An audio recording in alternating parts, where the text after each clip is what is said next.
তোমাদের বললাম না নতুন নতুন ওয়ার্ড শিখছি, তা কেন বলেছি জানো?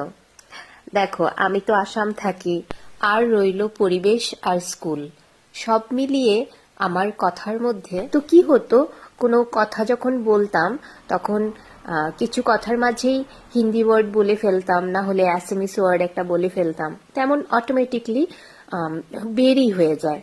কিন্তু এখন যেহেতু এখানে ভয়েস ওভার দিচ্ছি, ভিডিও করছি, তো এমনটা তো নিশ্চয়ই তোমরা ভালোবাসবে না, যে কোনো অডিয়েন্সই ভালোবাসবে না এত মিক্স আপ কথাবার্তা। সেজন্য আমি কি করি, ট্রাই করছি পুরোটা সুন্দর করে যেন বাংলাতেই বলি। এখানে আবার আমাকে কেউ জাজ করতে এসো না যে আমি বাংলা জানি না। আমি বাঙালি, আমি বাংলা জানি, কিন্তু ডেলি লাইফ আর পরিবেশের জন্য হিন্দি অ্যাসামিসটাই বেশি বলতে হয়।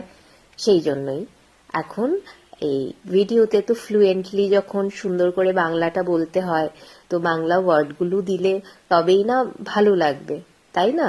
তোমাদের সাথে কথা বলতে বলতে আমি ব্রেকফাস্টও সেরে নিলাম। এবার যাব, এবার গিয়ে রান্না চাপাবো। সকলে খুব ভালো থেকো, কেমন?